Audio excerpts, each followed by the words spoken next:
Hi guys, my name is Sakshma Srivastav and I hope that all of you who are watching the show from your homes are happy and healthy. Today on the show I have with me singer, songwriter and performer Prateek Kuhad, who is so sweet. He's joining me all the way from Seattle. So, hi! How are you? I'm good. How are you? I'm very well. Thank you for joining me. Thank you for making the time. That was really Yeah, for cool. sure. So, because you've been in the romantic zone and you're so good at it, but do you also feel that you've been typecasted? Like, people would only expect a romantic song to come out of Prateek Kuhad. Yeah, I mean, I don't really care what people expect. I'm just gonna I started doing this because I love doing this. I love writing songs. I love making records, and I really honestly do it for myself more than anybody else. And I'm really grateful and glad that people like it. And obviously, without fans and the people who listen to it, without them I wouldn't be able to go on and keep doing this. So I feel really lucky that I have a big enough fan base that's that listens to my music, that comes to my shows, and gives me so much love. But at the end of the day, I want to be true to doing what I do the way I want to do it, because if I'm not going to be happy doing it, there's no point in me doing it. There's no So point. if I mean, if people feel like I'm doing, I like writing love songs, man, and that's what comes to me naturally. And it's also like when you try to do something new as an artist, in the beginning, you always really suck at it, basically, because you're Really? doing something new. Like Yeah, all of in the them? beginning. Sorry? Like all the people, all the artists. I think so, because I mean, what I mean is that, like, if you are doing something new, so if you're used to writing songs in a certain way, or if you're used to like making films in a certain way, if you're a filmmaker, and then you completely shift gears and try a new art form, or an art form within your practice, which is it's not your comfort zone, you're probably not going to be great at it in the beginning, because you have to learn and become better at it.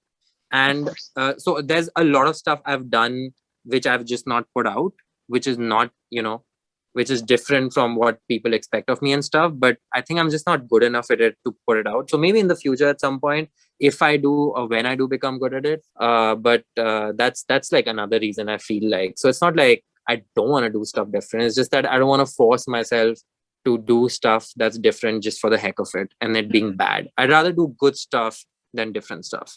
That's Does so that make sense? cool. That's a very, of course, it makes sense. Everything makes sense. I want to ask you that did you also, along with your love for music and wanting to do that, did you also want to be famous? Like, was that also an ambition that you wanted to come with the joy of making music? No, I literally like did not want to be famous actually. I Did wanted to not. be rich though. Like I wanted to make money, and kind of that comes with fame, I guess. But I never wanted to be famous. In fact, in the beginning when I started doing this, I just wanted to be a songwriter. I didn't even want to play live and be like the face of my music. I just wanted to kind of be behind the scenes, write songs for other people, for films, like do production work. Like I just wanted to do music because I really loved doing it. And then I started playing shows, and then things just kind of happened, and I became the face of it, and it just people started really loving my live shows, to be It honest. blew up. And that's, I mean, But were you things. waiting for this blow up to happen? Like, did you ever feel that, oh, like, were you waiting, say, for your cold mess to happen? That, okay, once I get noticed, I know that I will arrive for good. Like, that will be the beginning. Did you ever have that kind of thought in Oh you? yeah, you had like that. I had that expectation for every song I put out. I Okay. wanted to blow up. Obviously, I wanted it to be really popular, but I didn't necessarily want myself to be popular. Like it was always like about the music for me. Like I wanted the songs to be. I want to make songs that people listen to like 100 years later. I want to make music that people love forever. If I'm being idealistic, that's what I really wanted to do when I set out to do this, and I still kind trying to get there.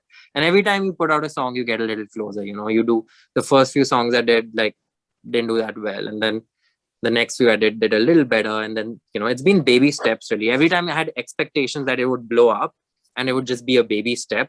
So a lot of people think that Cold Mess was like the real blow up, but before that there was Tum Jab Paas, which was like a minor blow up. Like it did like sort of well in indie circles, and it was like baby steps. So for me, but yeah, I mean, yeah, it was, of course, I want every song of mine that I put out to blow up. You know what you just said reminded me of this saying. People say कि success रातों रात आती है, but वो रात बहुत सालों के संघर्ष के बाद आती है. That's what people say. That you might blow up one night, but that night has come after so many other nights of hard work. So people maybe don't see that.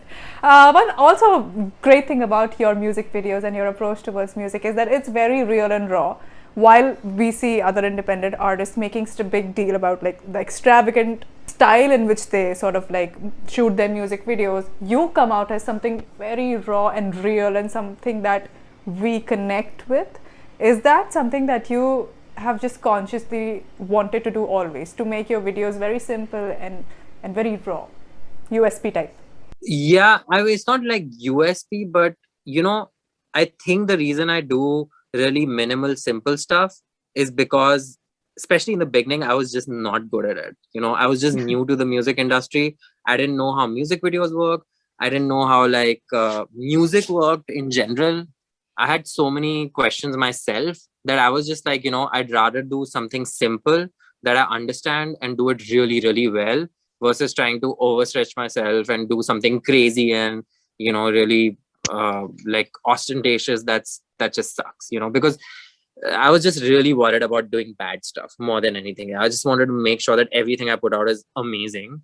So I You're a just simplified it. perfectionist. You really are a perfectionist. I am a perfectionist. Yeah, I'm a total. I have like anxiety if I don't like perfect stuff.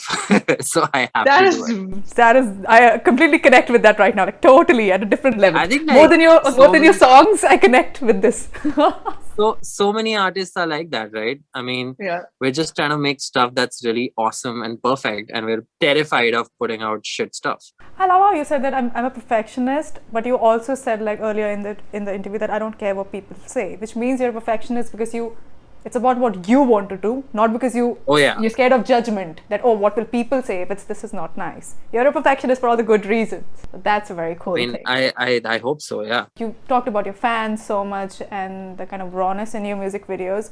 Let's talk about Kasoor. If you go to the YouTube comment section, people have loved it. Like, people are so happy that you got everybody involved, which actually makes me think that, do you feel that when you get your fans involved directly into like your music videos, it also helps build a sense of loyalty in their hearts towards you? Do you think that helps?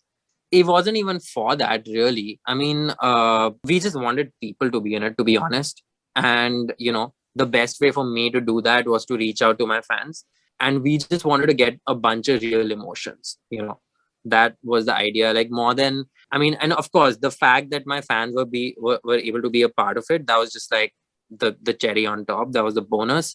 But the idea was to just make a video, because it's not just about people getting involved, but even for anybody seeing it who doesn't know me, like, it's just a treat to watch, just seeing all those emotions and going through, like, you feel like you've gone through that roller coaster of emotions.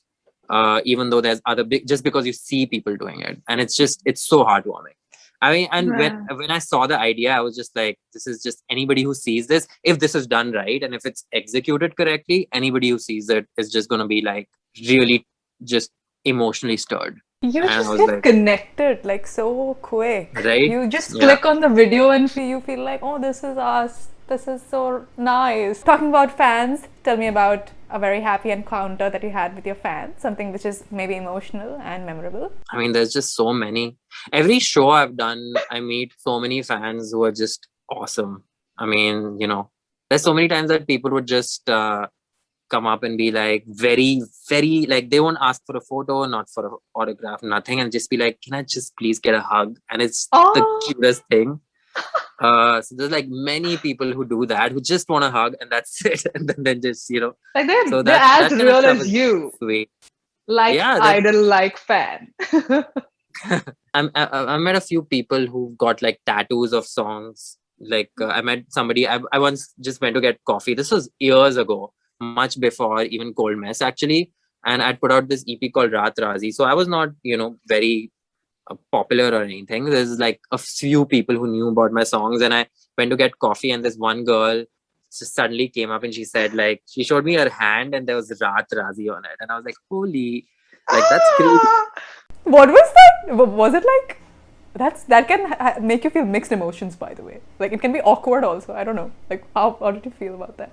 No, she was really cool. It was not awkward because, she was just like, I think it was just flattering because, somebody getting like a permanent tattoo of a song that I've written of your work, of my work is just, there's not a better compliment you can get, really. Oh, how nice. Tell me about the power of social media. Do you think it has really helped you sort of like expand your fan base, and do you also maybe like draw inspiration for work from it, the kind of ideas and trends that are working? Just talk about the impact of social media on your life. I think for any artist, whether you're a content creator or a filmmaker or a musician or a graphic designer, it doesn't matter. It's been one of the best things that's happened to artists, really, in one way, because you've really been able to, you can put out your work now, and it's leveled the playing field relatively compared to 20 years ago. If I wanted to put out a record, I would have needed like millions of dollars to actually have it reach out to people, because actually distributing music is a whole different story and marketing music is a whole different story. And like 20 or 30 years ago, you couldn't have done that at all, sitting by yourself on a small budget, which is what I had when I started out. Everything was DIY and everything was, home done. And social media really helped that, just reach out to people and like through friends and friends of friends, and it just grows. And if you're doing good work, it gets recognized, basically. Yeah. And it is actually sad what you... Sorry, just continue, please. Oh, no. No, I just thought it's sad that you needed millions of dollars like a few years ago to just put your talent out. That's sad. But like 40 years, like 30 years ago, but you did. Yeah. I mean, even to, because recording music is expensive, and then distributing music, like today you just go to Spotify and listen to music, but think about like 30 years ago, you had to go to a store to buy a CD, right? Because that was the only way to listen to music. And how did those CDs get there, and who paid for those CDs, and who like put them in like Planet M's all over the country, which is what they used to have at a point of time to like sell music, right? And that's how artists would even reach out to their fans. Like forget about like actually selling those CDs and making money, but even to reach out to those fans, you needed like that massive physical distribution network, which you couldn't do without having tons of money. And for that, you needed a label. People wouldn't even know what they have to do. Forget about even being able to do it. They would be so lost. How do I do this? Yeah, and now social media that way is the best thing. You can go online, you can find out how to do it, you can get support from people, you can find communities, and you can find inspiration, you can see how other people are doing it. I mean, it's just, there's multiple benefits. But that being said, I do want to say that like I think it's also like distracted all of us, like I think if it's too like I feel like I'm definitely addicted a little bit to my phone. Guilty. Like, I have to correct all of us are guilty, right? I mean, we have to like, I wake up in the morning and the first thing I do is, look at my emails and look at my Instagram, and then like 10 minutes later, I'm like, stop it. And I have to put it aside, and then I, walk around, or I make my coffee, and I'm just trying to put my phone away. So it's a struggle, man. It's our weird. Brain has been programmed. You realize that our brain... We wake up and we are responding to this programming that has happened. We are being controlled. Yeah. The moment we touch our phones, we're out of control. We have no control on us. This is sad. I try not to touch my phone tomorrow morning. Let's see how long it lasts. That's the downside. That's the downside, yeah. One really interesting thing that I found out while watching your interviews. First of all, your interviews are really like fun to watch, okay? Like you can never get bored. You. Thanks a lot. It's fun. And I really liked how you said that. I don't like the fact that it has been romanticized, that you need to go through a heartbreak to be able to write a heartbreak song, because you said it is toxic to even feel that way. Why do you think this idea even became popular? That agar koi singer ek dard bhara gana likh raha hai, that means it's his story. Where did it? It's a very popular belief. It's a really popular belief, and it is a really toxic belief. And I think that the most important thing for human beings is to be healthy, right? I mean, be emotionally and mentally healthy, and that sort of an ideology is what causes like unhealthiness of the mind and of the soul, because you're then I know musicians who from my peer group when I started doing this who would say things like, I've been so happy lately, like I can't write. And I think it was just an excuse for them, because I have periods when I can't write, and everybody has like ups and downs. You just have to go through it and like not freak out, basically. It's really hard because even I times, but that doesn't mean you start chasing a heartbreak or start that you'll be sad forever. Yeah, I mean, it's not worth it, and I think some of the best work I've done really is when I'm really, really happy, when I'm really like healthy. And I mean, you write because you have to embrace both emotions. Like, we have down periods and we feel sad, and that's not necessarily a bad thing. It's almost like a self-corrective thing that helps us understand ourselves better. And I channelize that sometimes to write and create stuff. But a lot of the work that I'm doing in the studio, a lot of the refining stuff, the editing stuff that I'm doing, which actually makes the song and the record I make really awesome. Like, it's the finessing and the crafting. For all of that, I can't be depressed, because if I'm depressed during that time, I'm not going to be able to do that. So for all that, and that's to be able to do what you love, you need to be sad. What nonsense! It's complete nonsense, man. But you can be really happy about an emotion that you haven't experienced, like a new emotion. The thing is, I don't think it's possible to not experience that emotion. I don't think there's a single human being who has not experienced sadness. Like, it's just, I mean, we all go through that stuff, pretty much all of us, unless you're like, I haven't met anybody who's, never experienced some sort of, low, because that's how it is. So I don't even know how to answer that question, because you probably have felt it. You just have to think hard enough about and find out your own unique way of expressing it. But chasing an idea of, just trying to be sad because it helps the creative process, like, I don't think that's the right way. I don't think that makes any sense.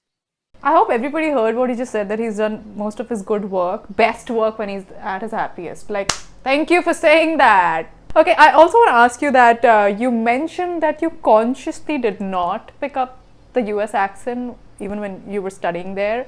I was personally curious why. Like, I was like, why did he make that choice? Because I was just like, because everybody.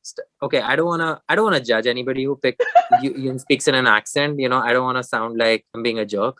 But I just felt like the reason people pick up American accents or British accents or whatever when I move there is to let everybody, because a lot of people say that it helps everybody else understand them better, but that's just not true. I mean, maybe it makes them but it's also really hard for me. So I was just like, I'm not going to go through that effort. If somebody has trouble understanding me, they should just like try a bit harder. You speak in the Indian accent then.